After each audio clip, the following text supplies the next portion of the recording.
Welcome everyone to the True Shadow Hauntings channel. Today's incident is a true story that happened with Ryan, so let's get started. I am Ryan.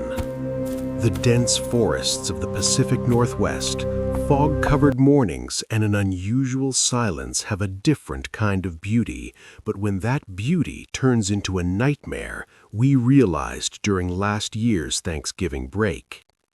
The five of us friends, me, Chris, Jordan, Tyler, and Nathan, wanted to spend a few days away from the city's hustle.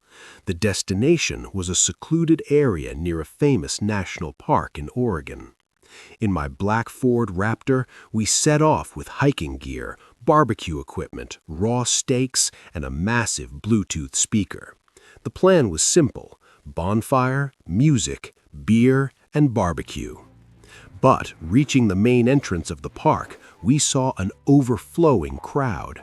We wanted solitude, so we decided to leave the main trail and head 10 to 12 miles further into the forest on an unpaved road. After 5 miles, the paved road ended and a rugged path began.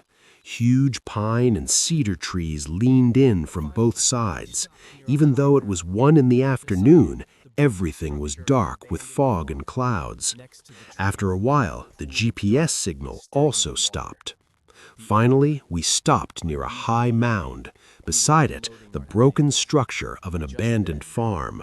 Below, a massive oak tree, its branches spread out like skeletal hands. Next to the tree, a pool of dark, stagnant water, the air unusually heavy. We were unloading our things. Just then, an old man emerged from the darkness of the woods.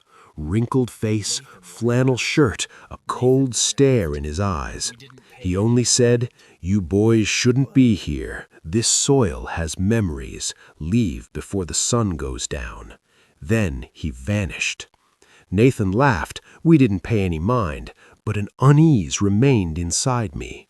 It was about 1:45 p.m. Suddenly the forest went dead silent. Right then, a massive splash from the direction of the pool, as if a huge stone had been thrown. We rushed there. Ripples were spreading in the water, but no one was around.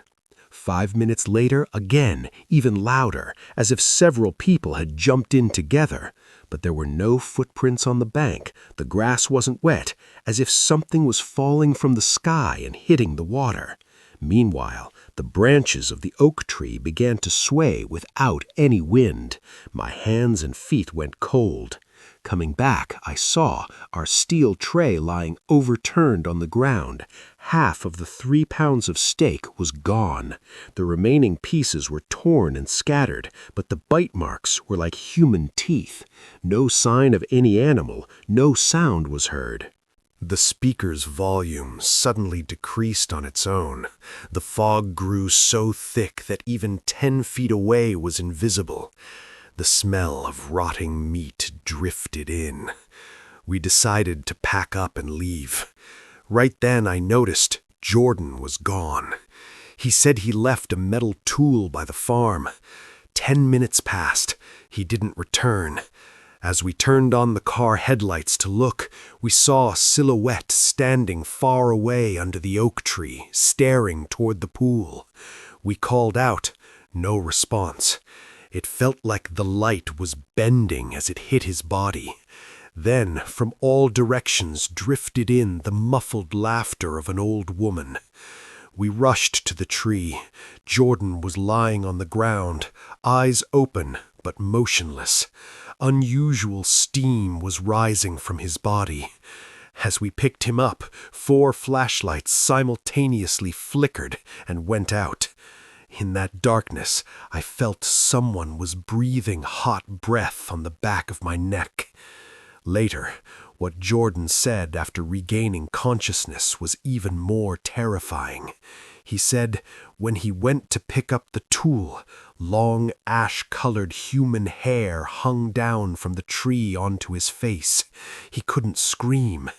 Near his ear, a female voice, "That raw steak It was delicious, but I'm still hungry, Jordan. Why don't you stay here with us forever? In the fog, several faceless silhouettes were leaning over him. Then he lost consciousness. We pulled him into the car and somehow managed to start it. The engine kept stalling as if someone was holding it back. Finally, we reached the highway and were saved. Later, we learned from the locals there was once an old cemetery behind that abandoned farm. A woman and her family had been brutally tortured there. It is said their restless souls still roam around the oak tree, and if anyone brings meat or blood, they consider it their own feast. Even today, when I wake up in the middle of the night, I hear that splash sound. It feels like something is moving inside the dark water, and somewhere far away behind the fog, someone is whispering, "She is still hungry." So, friends, how did you like this terrifying true story? Must let us know by commenting. Your opinions help us improve our next videos even more. That's all for today. We'll see you again very soon with a new hair-raising incident. If you are new to our channel, then subscribe right now and stay with us by giving a like to the video, because each of your likes and subscriptions encourages us to find more terrifying true stories and bring them before you. And if you have any true story experiences, then definitely let us know. You can send us those stories via email or on our Facebook page. Our email and Facebook page links are given in the video's description box. There you will find us very easily and can share your experiences or incidents with us. The true story stories sent by you will be published on our The True Shadow Hauntings channel. Your story could be the terrifying mystery of the next episode.